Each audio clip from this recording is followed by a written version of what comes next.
Bienvenue sur La Vista, le média par les passionnés et pour les passionnés. Débat, actualité, analyse tactique et géopolitique, découverte de jeunes pépites, La Vista, c'est un peu de tout ça. Installez-vous et profitez de l'épisode du jour consacré au monde très opaque de la politique. Aujourd'hui, nous allons évoquer, décortiquer tous les petits détails. Vous savez, ceux qui font la différence, ceux qui nous aident vraiment à comprendre un événement. Alors que les municipales sont derrière nous, avec son lot de nouveaux maires et son lot d'élus encore vissés à leur poste, nous allons nous attarder sur le rapport toujours essentiel mais discret entre le pouvoir et le foot. Une fois de plus, et les exemples notamment à la FIFA ne manquent pas, l'actualité en la matière en France est particulièrement riche. Brest, Saint-Ouen, Limoges et bien sûr le rocambolesque scénario qui se déroule en ce moment même à Bordeaux. Pour en parler avec nous, Elio Bono, rédacteur en chef de Football, que vous pouvez notamment retrouver sur Twitter, Facebook, Instagram, YouTube et bien sûr en permanence sur leur très très riche site web. Bienvenue Elio. Bonjour Romain et merci pour l'invitation. C'est un plaisir, le sujet est vraiment d'actualité. Donc on va aller directement dans le vif du sujet concernant le rachat des Girondins de Bordeaux, ou plutôt devrais-je dire des Bordeaux Girondins. Où en sommes-nous? Alors le rachat des Girondins de Bordeaux, ou des Bordeaux Girondins, c'est selon, il a été initié à l'été 2018. D'abord parce que le propriétaire M6, qui était propriétaire du club depuis quasiment 2 décennies, voulait vendre le club et a profité de l'occasion saisie par l'arrivée de GSCP, un fonds d'investissement américain donc, qui a voulu racheter les Girondins de Bordeaux. Les négociations duraient assez longtemps, plusieurs mois, avant que le fonds d'investissement n'acquiert le club par l'intermédiaire du président nommé Joe Dagrosa, pardon. Et GSCP s'est ensuite entouré d'un autre fonds d'investissement nommé King Street. Et ce fonds d'investissement-ci a depuis repris les parts de GSCP. C'était en décembre 2019. King Street est devenu le seul propriétaire des Girondins de Bordeaux en instaurant du coup des hommes de ce fonds d'investissement-ci, avec notamment Frédéric Longuepée, qui est actuellement le PDG, le président directeur général des Girondins de Bordeaux, et tout un tas d'employés qui font partie de ce club. Donc c'est un rachat qui dure depuis 6 mois. Et ça fait tout autant de temps qu'il y a un vrai conflit et un vrai problème entre les différents composants du club, notamment entre les dirigeants et les Ultramarines, donc le principal groupe de supporters des Girondins de Bordeaux. Donc on observe un véritable conflit lié à plusieurs choses. En premier lieu, je dirais la politique sportive, puisqu'on se rend compte que King Street n'a pas véritablement de politique sportive, qui sont venus à Bordeaux en gros pour faire de l'argent et pour se servir de la marque de Bordeaux, la marque de la ville qui est connue à l'international, notamment grâce au vin. Et donc ils sont venus à Bordeaux plus pour promouvoir cette marque, ou plutôt se servir de cette marque à des fins de business, plus que pour réellement insuffler un projet sportif. Et d'ailleurs, la petite blague que tu faisais en introduction par rapport au Bordeaux Girondin, elle est assez révélatrice finalement de ce point de vue-ci, puisque en mettant en avant plus Bordeaux que Girondin sur le nouveau logo, alors que le club est quand même connu en ville et dans la région comme les Girondins avant d'être Bordeaux, c'est assez finalement révélateur, voilà, d'une volonté réelle de s'implanter à l'international et d'utiliser la marque pour ce faire. Ok, très clair. Mais il y a un truc m'échappe. Faire des bénéfices avec le football, surtout en France, ça se saurait. Et nos amis de King Street n'auraient pas pu passer un coup de fil au roi des parkings, à savoir Franck McCourt, parce qu'utiliser un club de foot comme une rampe de lancement pour du business, on sait que la plupart du temps, ça échoue quand même. Ah oui, ça échoue même quasi systématiquement. On sait que le football, c'est une industrie dans laquelle il est très difficile, pour ne pas dire impossible, de faire des bénéfices. Et à ce titre-là, je pense que King Street n'a pas réellement mesuré l'intérêt de son projet. Après, il faut aussi rappeler que l'intérêt de King Street n'a jamais été de s'implanter durablement au niveau sportif. C'est d'ailleurs, et je pense qu'on aura l'occasion d'en reparler, l'une des principales inquiétudes du nouveau maire de Bordeaux, Pierre Hormick, qui craint que King Street ne soit là juste pour quelques temps, pour se servir du club, l'acheter, pour se servir du club, oui, et pour le revendre ensuite plus cher et donc réaliser une plus-value au niveau de la revente. Finalement, tout ne se passe pas comme prévu, notamment en raison des résultats sportifs décevants et de tout le climat un peu instable qui règne autour du club. Mais c'est ça l'intérêt en fait de King Street était vraiment d'être sur Bordeaux pour du court terme pour ensuite revendre le club. Et on voit d'ailleurs que le club, même si ce n'est pas officialisé, est plus ou moins en revente et que selon diverses informations, il y a de nombreuses discussions entre King Street et d'autres repreneurs potentiels. Ah d'accord, donc alors ça c'est une info qui m'avait échappé. Le club a de grandes chances pour l'instant en sous-main d'être déjà dans une revente potentielle. Des grandes chances, je ne sais pas si on peut aller jusque-là, puisque le prix quand même fixé serait, alors encore une fois, c'est quelque chose qui n'est pas officialisé, c'est selon plusieurs suiveurs assidus du club, le prix serait d'environ 100 millions d'euros. Donc c'est un prix qui est quand même très important, d'autant qu'il faut aussi rajouter à ce prix-ci toute la somme qui doit servir à éponger les dettes du club, qui sont pour le moment évaluées à 30 millions d'euros, mais qui pourraient être bien supérieures, et c'est d'ailleurs pour ça que l'audition devant la DNCG, qui était prévue le 7 juillet, a été repoussée au 16 juillet. Donc, puisque le club se doit de trouver ces 30 millions-ci qui manquent dans les caisses pour réaliser le bon. Pour être dans les cordes tout simplement du gendarme financier du foot français. Donc, dire que le club est en vente, sans doute oui, même si les dirigeants ne le confirmeront jamais. Après, dire qu'on est proche d'une reprise, ça semble très hypothétique, puisqu'on n'a pas forcément pour le moment de repreneur potentiel en fait. Et honnêtement, vu tout ce qui se passe et vu la complexité du dossier, ça semble très compliqué de voir un investisseur arriver et mettre une somme aussi importante dans un environnement aussi instable. En effet, et j'avoue que ça m'échappera toujours, ils sont en train de revendre ce que eux appellent du coup un actif à 100 Mhm. millions, mais ils se sont déjà débrouillés pour avoir un trou financier de 30 millions. Euh, c'est pas la première fois que ça arrive dans le monde du foot. C'est évidemment pas la dernière. Et je pense notamment au club espagnol où à chaque fois c'est des déficits colossaux. Mhm. Mais n'importe quelle entreprise qui aurait, on va dire, pour être très dans les grandes lignes, 30% du prix de revente qui soit déjà en déficit, même si c'est pas des données évidemment qu'on peut cumuler, mais ça montre qu'au niveau de la gestion, c'est incroyable. D'autant plus que oui, je peux comprendre qu'ils comptaient sur les résultats sportifs pour faire en sorte que les Bordeaux Girondins, ça y est, je suis habitué, puissent prendre de la valeur. Mais ils sont arrivés, ils ont vu l'effectif. Même si c'est la Ligue 1 et que voilà, on va pas le répéter, la Ligue 1, bon, on perd de la valeur chaque année, chaque saison. Mhm. Comment, à quel moment tu te dis, alors bah, mon club, je vais pouvoir le revendre 100 millions. D'ailleurs, il l'avait acheté combien? Le prix d'achat, il me semble, il était. Alors, ça, j'ai plus le souvenir exact. Il me semble que c'était 80 millions, mais c'est à vérifier. Pour le coup, j'ai pas la certitude Ouais. que ce montant soit exact. Bon, dans tous les cas, surtout avec la conjoncture économique d'aujourd'hui et des prochains semestres, Bien sûr. de vouloir faire, de passer de 80 à 100, donc de faire une culbute de 25%, déjà c'est osé. Déjà, il y a une volonté de se moquer un petit peu du monde et a fortiori, bon, je peux comprendre les réactions des ultras et également de la nouvelle équipe municipale. À ce titre, sauf si tu voulais rajouter quelque chose sur ce point, quid du rôle des élections sur la gestion des Girondins de Bordeaux. Ouais, alors je vais juste du coup rajouter un dernier point qui est par rapport aux supporters. C'est vrai que j'en ai pas beaucoup parlé, c'est une composante essentielle qui permet de faire le lien en fait avec la question. Les supporters, donc il y a un conflit qui dure depuis très longtemps avec la mairie, d'abord sur des fonds sportifs, mais également sur des fonds avec la mairie, excusez-moi, avec la direction du club, sur des fonds sportifs, mais également sur des fonds de considération en fait. Parce qu'on s'est rendu compte, notamment depuis que King Street est seul en fait aux manettes du club depuis décembre 2019, on s'est rendu compte qu'il y a d'innombrables conflits entre les ultras et les dirigeants. Je pense notamment à deux matchs en début de saison. Il semble que c'était contre Metz et Brest, si je ne dis pas de bêtises, au cours desquels les ultras n'ont pas pu acheter des billets en virage sud. En tout cas, la billetterie de virage sud avait été momentanément fermée, alors qu'au final, le virage sud n'était pas plein. Et tout ça dans un objectif d'éparpiller les ultras dans la logique de diviser pour mieux régner, en fait, puisque les ultras constituent le seul pouvoir de nuisance pour le club et donc le seul finalement à s'opposer à la politique sportive, mais également à la politique business de King Street. Et donc de fait, King Street cherche à un peu diviser ses ultras pour mieux régner et pour asseoir sa politique sans aucune opposition. Ce qui nous rappelle notamment l'arrivée des investisseurs à Paris il y a quelques années, où pareil, hein, c'était le fait de vouloir, on Tout va à dire, fait. une envie viscérale de dissoudre les ultras, tout simplement. Après, les ultras, on aime, on n'aime pas. Moi, personnellement, ils font partie du foot. Je considère totalement leur présence et quelque part, c'est l'âme, enfin, c'est souvent l'âme d'un club, c'est l'âme du supporterisme, c'est l'âme d'une ville. Les supporters en général et encore plus les ultras.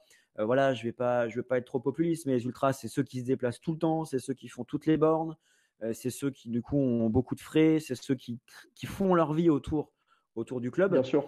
Mhm. Aujourd'hui, où justement, c'est peu dire que le capitalisme n'a pas, n'est pas en odeur de sainteté, qu'en plus on veuille écarter du coup de façon un petit peu dédaigneuse le cœur des supporters de différents clubs, un club plus un club plus un club. Voilà, il s'agirait qu'on ne tue pas notre football. Voilà, sans les supporters, il n'y a pas de joueurs qui gagnent des millions, il n'y a pas des milliards en droit télé. Enfin bref, Bien j'enfonce une sûr, porte ouverte en disant ça, bien sûr. Je mais pense qu'on sera tous d'accord voilà, là-dessus. bah ouais, mais on est tous d'accord, mais ça continue. Bien Alors c'est sûr, pas, tout le monde c'est est ni tout, d'accord, sauf les dirigeants, c'est ça le problème. voilà, c'est comme d'habitude, hein, c'est des situations oligopolistiques. C'est ni toi ni Bien moi qui sûr, allons changer les choses, mais bon, c'est pénible. Voilà, j'ai bien pas sûr. vraiment d'autres mots, c'est pénible. Très bien. Merci pour cette précision concernant la partie du rachat. Donc voilà, au niveau des élections qui se sont déroulées récemment à Bordeaux, qu'est-ce qui se passe? Qu'est-ce que ça change? Où est-ce qu'on en est? Alors, qu'est-ce qui se passe? Bah, tout d'abord, un changement majeur à Bordeaux, je pense que tout le monde en conviendra, parce que pour remettre dans le contexte, Bordeaux était une ville qui était dirigée depuis la libération, depuis 1945, par la droite parlementaire, donc par le parti des Républicains actuellement, mais qui a été l'UMP, puis le RPR, etc., par deux maires fondamentaux, que sont Jacques Chaban-Delmas, qui a depuis donné son nom à l'ex-Parc Lescure, et Alain Juppé, qui avait quitté la mairie pour aller s'asseoir au Conseil constitutionnel il y a un an et demi. Il avait été remplacé par son adjoint aux finances, Nicolas Florian. Et Nicolas Florian a été destitué de son maire, de son rôle à la mairie, de son rôle de maire, par Pierre Urmic, qui était l'un des principaux opposants, qui fait partie du parti Europe Écologie Les Verts. Et donc, Pierre Urmic est devenu le nouveau maire de Bordeaux depuis donc le 28 juin, oui. Et donc, c'est une vraie alternance à Bordeaux, puisque ça faisait 75 ans qu'on n'avait pas eu une mairie estampillée à gauche. Donc, ça fait un sacré changement, même si ça s'est déroulé avec une faible participation, on va pas revenir là-dessus. Le fait est qu'il a été élu et que du coup, il arrive avec d'autres intentions concernant la politique globale de la ville et plus particulièrement sur les Girondins de Bordeaux. Ok, d'accord, très clair au niveau du contexte. Et justement, qu'est-ce qu'il en est du côté de la nouvelle bannière qui flotte à la mairie de Bordeaux? Justement, Pierre Romic, il arrive avec une vision totalement différente de celle de Nicolas Florian, qui s'est un petit peu emparé du sujet pendant l'élection municipale, mais on peut légitimement penser que c'était quelque chose fait par intérêt et qu'il a parlé des Girondins de Bordeaux et notamment mise en garde King Street en l'occurrence en envoyant une lettre au directeur France, parce que d'ailleurs, pour petit rappel qui sont l'important, c'est-à-dire que King Street, ce sont les propriétaires des Girondins de Bordeaux, c'est un fonds d'investissement, mais personne ne connaît la tête de King Street. Personne ne connaît les propriétaires en fait et personne ne sait qui vraiment dirige King Street. Le seul contact qu'ont les dirigeants du club avec une direction de King Street, c'est avec King Street France. Mais sauf que du coup, on n'a pas du tout de contact avec les dirigeants principaux de King Street qui sont situés aux États-Unis. Et donc, c'est à ce titre que Nicolas Florian avait demandé à les rencontrer. Sa lettre était restée sans réponse. Et on avait pu penser à ce moment-là que c'était quelque chose qui avait été utilisé à des fins politiques pour surfer sur la vague des Girondins, alors qu'en l'occurrence, Pierre Urmic s'intéresse lui au football depuis bien plus longtemps. Assez paradoxal d'ailleurs, puisqu'il a déclaré pas plus tard qu'hier dans une interview à SoFoot que le football n'était pas vraiment une passion pour lui, mais qu'il avait tout à fait compris l'intérêt en fait au-delà de l'intérêt électoral, l'intérêt politique et l'intérêt social qu'ont les Girondins de Bordeaux dans la ville de Bordeaux. C'est-à-dire que c'est un marqueur, et je ne pense pas me tromper en disant que c'est un marqueur essentiel de la ville, que c'est entre autres grâce aux Girondins que la ville est connue à l'international, avec une nombreuse participation en Coupe d'Europe, etc. Et donc de fait qu'il était très important de tout simplement avoir un contact avec la direction pour savoir ce qu'ils voulaient réellement faire des Girondins et s'ils ne voulaient pas juste en faire, comme on disait tout à l'heure, un simple objet de business. Donc de fait, Pierre Romic, il s'était opposé déjà au rachat, on s'en rappelle, en 2018, alors que Nicolas Florian, lui, avait même pas une timide opposition finalement, il s'était même pas opposé au rachat par GACP à l'époque. Pierre Romic s'y était opposé, il était de suite pas forcément favorable à ce que GACP puis King Street reprennent les Girondins, donc déjà ça fait un sacré changement. Et puis il a surtout soutenu une manifestation très importante qui a été celle la veille de l'élection municipale, le 27 juin, insufflée par les ultramarines sur la place Péberland, donc la principale place de Bordeaux où se situe l'hôtel de ville. Il y avait plus de 3000 ultras ou sympathisants qui étaient présents, dont notamment Pierre Remy, qui était également là en soutien des ultras pour justement demander avec eux le départ de King Street. Et en effet, ouais, les images me reviennent quand il est allé se balader avec eux. Voilà, ça ne sentait pas du tout le calcul politique, hein, vraiment, vraiment loin de moi. On peut légitimement le penser. C'est vrai que c'était la veille de l'élection. On peut le penser, mais néanmoins, comme je l'ai rappelé, son intérêt en fait pour les Girondins et son intérêt surtout pour comment dire, son implication dans une volonté de chasser du club les membres de King Ouais. Street, elle est bien plus ancienne en fait. Et là-dessus, je pense pas que ça soit tout à fait un calcul électoral. Je pense que c'est quelque chose qui est réellement fait et qui est réellement fait pour le bien du club et qui arrive beaucoup plus loin, de beaucoup plus loin en fait que la simple période électorale. Alors dans ma remarque, j'étais volontairement un petit peu Oui, mesquin, mais en soi, ça tombait bien qu'il y ait une manifestation des ultras la veille des élections. Du coup, il y avait, il c'est y avait sûr. un train à prendre et bien joué pour lui. Alors, pour la peine, on a vraiment tout le contexte. On a beaucoup d'infos sur voilà, cette nouvelle équipe municipale. Donc concrètement, aujourd'hui, pour toi, quel serait le meilleur scénario, toi, en tant que supporter en tant que Girondin et en tant que supporter des Girondins, quelle serait la meilleure porte de sortie, le meilleur scénario idéal pour que tout ça finisse et qu'on continue, enfin qu'on reprenne enfin le chemin des terrains? Bah là-dessus, j'épouse les volontés de nombreux supporters et puis aussi du maire, à savoir, il faut qu'il y ait un repreneur qui soit autre que King Street pour être là. C'est-à-dire que Pierre Romic, il a été assez mesuré et pour le coup, à mon sens, assez juste dans son interview de laquelle je parlais dans ce foot, puisqu'il disait qu'en fait, demander le départ de Frédéric Longuepé et Anthony Thiodet, donc le directeur billetterie des Girondins, demander leur départ pour qu'ensuite ils soient remplacés par d'autres, je vais être cynique, d'autres marionnettes de King Street, ça n'aurait pas de sens. Ce qu'il faut, c'est vraiment changer la politique de fond en comble et donc ce qu'il faudrait, ça serait un repreneur pour reprendre les Girondins. Mais encore une fois, il y a deux problèmes par rapport à ça. C'est que d'une part, on a parlé du prix de vente qui est excessivement élevé. Et on avait parlé d'ailleurs de Bruno Fievé, un investisseur girondin, donc du cru, qui voulait reprendre les Girondins de Bordeaux. Mais alors, j'ai pas d'informations personnelles à ce sujet, mais de ce que j'ai lu ça et là, j'ai cru comprendre qu'il n'avait pas les fonds nécessaires pour se plier aux exigences de King Street qui veut vendre le club à 100 millions d'euros. Et puis surtout, deuxième point, c'est qu'on sait ce qu'on perd, mais on ne sait pas ce qu'on gagne. Et si c'est pour que King Street parte pour ensuite reprendre un investisseur américain ou un fonds d'investissement qui fasse la même politique, dans le fond, est-ce que ça changerait grand-chose? Je ne suis pas persuadé. Donc il n'y a pas vraiment d'issue à ce niveau-là. Certains, encore plus cyniques, diront que le seul moyen de s'en sortir serait d'être rétrogradé en National 3 par la DNCG et de repartir de zéro. Bon, c'est une position qui peut paraître assez extrémiste, mais il n'empêche que la situation est assez préoccupante aux Girondins, et notamment au niveau financier. Petite anecdote d'ailleurs qui était sortie sur RMC la semaine dernière, qui disait que les Girondins devaient aller à Dinard en Bretagne en stage de préparation. Ils devaient y aller en avion et finalement ils n'ont même pas eu les fonds nécessaires pour y aller en avion. Donc ils ont dû tout simplement, enfin ils devront plus exactement aller à Dinard en bus. C'est assez révélateur quand même du manque tout simplement de liquidité. D'ailleurs, c'est une des raisons pour lesquelles Paulo Sousa veut quitter le club, puisqu'on lui a gentiment signifié qu'il aurait un budget transfert équivalent à 0 € pour cet été. Ouais, donc en plus, voilà les énormes conséquences sportives derrière, parce que vous, perdre un Paulo Sousa, bah, c'est très dommageable parce que, en tout cas, moi, de ma vision d'amateur de foot, hein, je ne suis pas du tout un spécialiste des Bordelais, mais ce Mhm. qu'il avait pu amener au niveau de l'attitude, de l'ADN, de la gestion de groupe, j'en avais entendu de beaucoup de bien. Donc voilà, un impact direct sur le terrain. L'anecdote que tu narrais, en effet, ça fait vraiment très club de national presque. Bah, bien sûr. Le fait d'aller en bus Eurolines. Tu Oui, sais, pour faire un stage, en c'est quelque assez sorte, dingue. ouais. Donc ça veut dire qu'aujourd'hui, en juillet 2020, en France, on a deux énormes clubs historiques que sont les Girondins de Bordeaux et l'Olympique de Marseille qui sont soit dans des rachats actifs, soit dans des reventes suggérées. Mhm. Et c'est un bordel innommable. Oui. Dans les deux cas, les municipalités, ou en tout cas des gens de la vie publique, donnent leur avis et essaient de mettre leur grain de sable. Donc là-dessus, j'aurais une toute dernière question. Les Girondins, c'est privé. L'OM, c'est privé.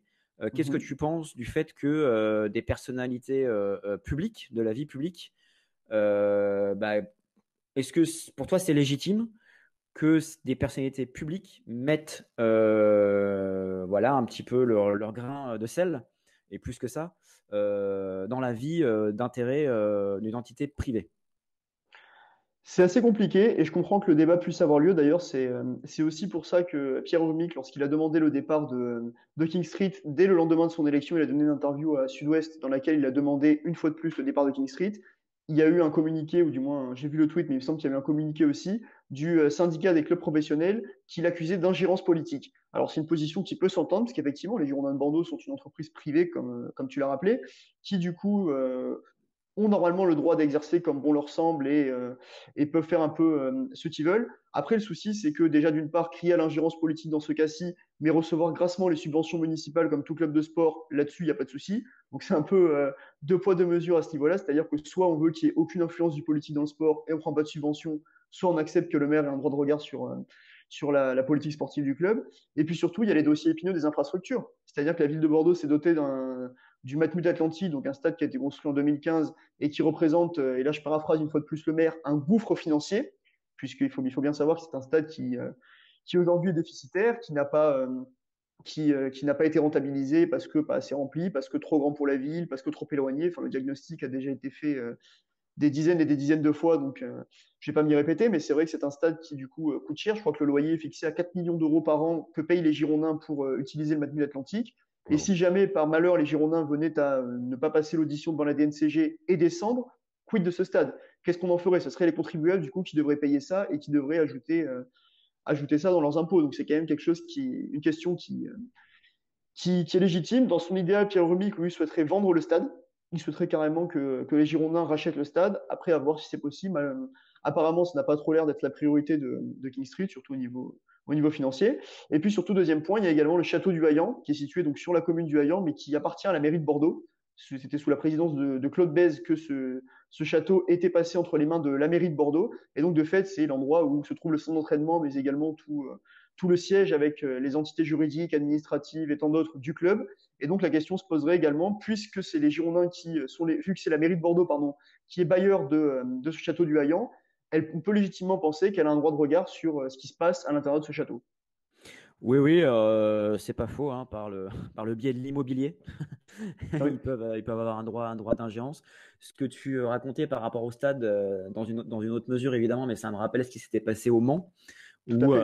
on avait tous vu les photos du stade où avait brillé notamment Graffité. Hein, on se souvient de ce joueur fabuleux, et c'était une friche dans un stade comme ça. Il n'y a rien de plus triste que de voir déjà un stade vide, comme on le voit en ce moment et pour un petit moment, et de le voir en plus absolument pas entretenu, et surtout compte tenu des investissements massifs. Concernant le surdimensionnement du stade, bon, je crains que au moment de négocier les contrats de politique publique avec avec les différents entrepreneurs, on préfère toujours voir trop grand Bien sûr. plutôt que de voir trop petit. Mais en l'occurrence, quand on connaît certes l'importance du foot à Bordeaux, voilà, dans une zone comme ça, c'est toujours difficile de le remplir à fond un stade. Autant des fois à Marseille, bon bah il est trop petit.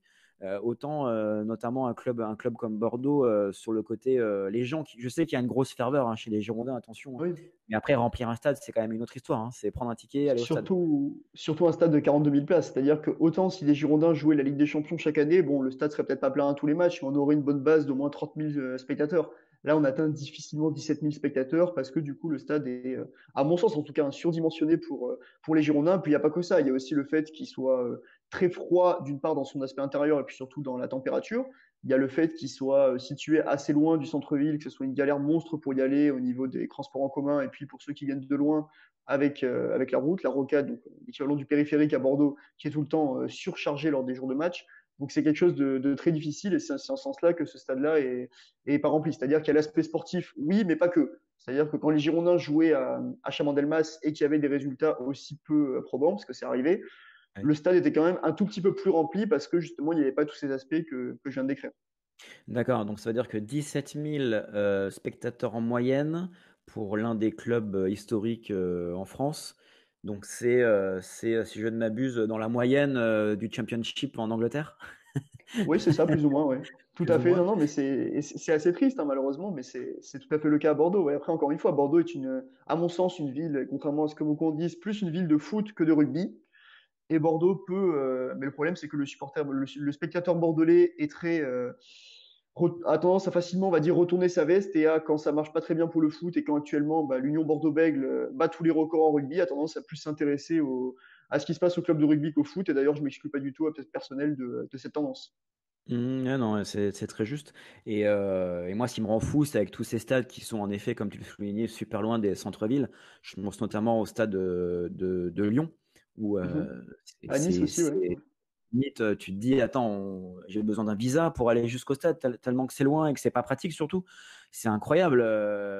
Après, il y a, voilà, bon, Paris et Marseille sont peut-être des cas plus singuliers parce que les stades sont vraiment dans les villes ou très très proches de la ville. Donc c'est une autre Mhm. histoire. Mais comme tu le soulignais, hein, ça facilite pas pour pouvoir le remplir. Et j'avoue que tout à l'heure, quand tu as raconté le fait quand vous étiez en Ligue des Champions, j'ai tout de suite eu ces images de l'équipe avec Gourcuff et compagnie et de cette demi-finale ou quart de finale. Il y avait le quart de finale contre Quart de Lyon. finale contre Lyon, ouais, quart de finale. Contre Lyon. En plus, dans ce moment où on rêve que d'une chose, c'est de voir des tribunes pleines, Ah bah, ça fait quelque chose. On a l'impression qu'on n'a plus vu de stade plein depuis des années. Et, oui. À ce Bordeaux, c'est le constant, cas. voilà, même sans Covid, c'est le cas. Même sans Covid, c'est ça. Mais aujourd'hui, là, quand on regarde tous les matchs de Liga, de Serie A ou de Première Ligue, et il y a quelques semaines de Bundesliga, wow, c'est d'une tristesse. C'est quand même, on a hâte que tout ça se termine, et je sais que j'enfonce une porte ouverte. Écoute, C'est une c'était certitude. c'était très clair tout ce que tu nous as raconté. Je pense qu'au-delà de tout ce qu'on peut entendre ici et là, sans forcément raccrocher les wagons, cet entretien aura permis à tous nos viewers de faire un point vraiment très clair, très précis sur le sujet. Je te remercie vraiment beaucoup pour tous ces éléments et pour tous les clés de compréhension que tu nous as fournies. Merci à Euh, toi. N'hésitez pas, toutes et tous, à liker, à commenter, à partager. C'est comme ça que vous allez pouvoir commencer à nous aider. Merci encore, Elio, et à très vite. À très vite.